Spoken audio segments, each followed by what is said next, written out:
നല്ല തെരണ്ടി വാലി വെച്ച് പ്ലാച്ച് പ്ലാച്ച് അടിക്കാണ് വേണ്ടത്. തെരണ്ടിക്കൊക്കെ എന്താ വില? കിലോ 300. ഈ മത്ത കണ്ണു വെച്ച് മജീഷ സാമ്രാജ്യം നോക്കുന്ന പോലെ എന്നെ തുറച്ചു നോക്കരുതെന്ന് പല പ്രാവശ്യം ഞാൻ പറഞ്ഞിട്ടുണ്ട്. ഒരു കുത്തിയാൻ വെച്ച് എന്താ ഉണ്ടല്ലോ, ഇത്ര മുമ്പിൽ എന്നെ ഇട്ടേച്ച് പോവലടി. അവളുടെ ദേഷ്യം കണ്ടില്ലേ? എവിടെ പോയി?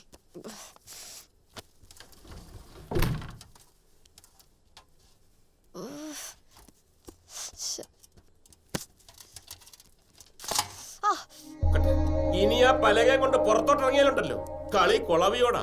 ആ പയറുപടി ഇങ്ങോട്ട് നീക്കടി. പാപ്പ പപ്പയോട് പറയുന്നോണ്ടെന്ന് തോന്നില്ല. പപ്പയുടെ മുരട്ട് സ്വഭാവം വെച്ചിട്ടെ വയസ്സാകുമ്പോൾ ഞങ്ങൾ ആരും കൂടെ കടന്നു വരില്ല. വേണ്ടടാ, നിങ്ങൾ ആരും കൂടെ വേണ്ട. എന്റെ കൊച്ചെന്റെ കൂടെ കാണും. പിടി. നീ ഇതെവിടെ പോന്നു? ചെസ് ബോർഡ് എടുക്കാൻ. ആ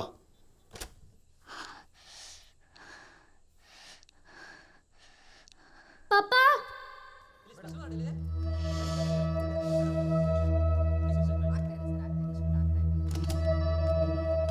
Dr. Haushi. There are 3 stitches. Luckily, vein ain't cut agila. Their midterm exams are going on. Nothing to worry. She can go home.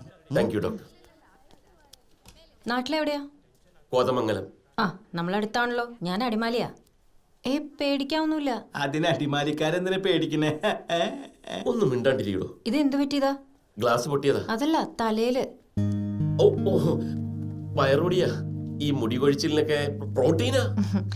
പയറുപടി തേച്ച മുടി കൊഴിച്ചിൽ മാറുന്ന ആരാ പറഞ്ഞേ? ഇയാളാ. അനുഭവമുണ്ട്. ആ പിന്നെ മുറിവ് കൃത്യം റിസ്റ്റിലായതുകൊണ്ട് ചോദിക്കുക. വല്ല സൂയിസൈഡ് അറ്റംപ്റ്റ് ആണോ? അതൊന്നുമല്ല. ശരി, നെക്സ്റ്റ് വീക്ക് സ്റ്റിച്ച് വെട്ടാം. ആ, കൈ നനയാതെ നോക്കണേ. വാ പോവാ മോളെ. ശരിക്കും മുടി വളരൂടാ. ഇത് വളരാൻ അത് നിന്റെ അപ്പനെ ഞാൻ മേടിച്ചു. സൂയിസൈഡാ. ഇപ്പോഴത്തെ പിള്ളേര് ഒന്ന് പറഞ്ഞ് രണ്ടാമത്തേന് ഛോ, ഈ മെന്റൽ സ്ട്രെങ്ത് എന്ന് പറഞ്ഞ ഒറ്റ ഒരെണ്ണത്തിനില്ല. അത് ഇന്നലെ ഞാൻ നിന്റെ മുഖത്ത് കണ്ടായിരുന്നു. അത് ഞങ്ങളുടെ കുടുംബ പാരമ്പര്യമാണ്. പാപ്പ ആ കേസ് വിട്. ഇന്നലെ തുടങ്ങിയ വിടാനോ? മണികളി വന്നേ. എന്റെ മാനിഞ്ഞു വന്നേ. ചേച്ചിയുടെ മേലിൽ എപ്പോഴും ഒരു കണ്ണു വേണം കേട്ടോ. എന്തിനാപ്പാ? അത് ചേച്ചി വഴിതെറ്റി പോന്നുണ്ടോന്ന് അറിയാനാ. അങ്ങനെ അറിയാം വഴിതെറ്റി പോയെന്ന്. പറഞ്ഞു കൂടെ. അതെ, നമ്മൾ എന്നും പോകുന്ന വഴിയില്ലേ, ആ വഴിയിൽ നിന്ന് കുറച്ച് അങ്ങോട്ടോ ഇങ്ങോട്ടോ മാറിയാ മനസ്സിലാക്കാൻ വഴി തെറ്റിന്ന്. മാൻബാ പറഞ്ഞതെല്ലാം വായിച്ചായിരുന്നു. Good morning. Good morning. അതിന്റെ ഒരു കുറവേ ഉള്ളൂ. അല്ല നീ അങ്ങോട്ടാ? കോളേജിൽ നിന്ന് ഒരു സർട്ടിഫിക്കറ്റ് വാങ്ങി നേരെ പാസ്പോർട്ട് ഓഫീസിൽ പോണം. കൃത്യം 10:30 അവിടെ എത്തണേ. ആ കൃത്യനിഷ്ഠ. കൃത്യനിഷ്ഠ പഠിപ്പിച്ച് കഴിഞ്ഞെങ്കിൽ വണ്ടി എടുക്കുവോ? എനിക്ക് കൃത്യം 9:30 മണിക്ക് ഓഫീസിൽ എത്തേണ്ടതാ. ലിഫ്റ്റ് വേണോന്ന് ചോദിക്കായിരുന്നു. നടന്നു പൊക്കോളും, ചെറുപ്പമല്ലേ. എന്നാലും എന്നാ താറങ്ങ്, എന്നിട്ട് അവളെ കേറ്റ്. അല്ല, ആ കുട്ടി ചെറുപ്പല്ലേ, നടന്നു പോക്കോളൂ. വണ്ടി എടുക്ക്. നിന്റെ ഓഫീസിന്റെ അവിടെ എന്നെ വിട്ടേക്ക്. എനിക്ക് അവിടെ ഒരു പ്രോപ്പർട്ടി നോക്കാനാ. പറഞ്ഞ പോലെ അങ്കിളുടെ കാർ എവിടെ? ഒന്നും പറയണ്ടല്ലോ ഫിലിപ്പേ.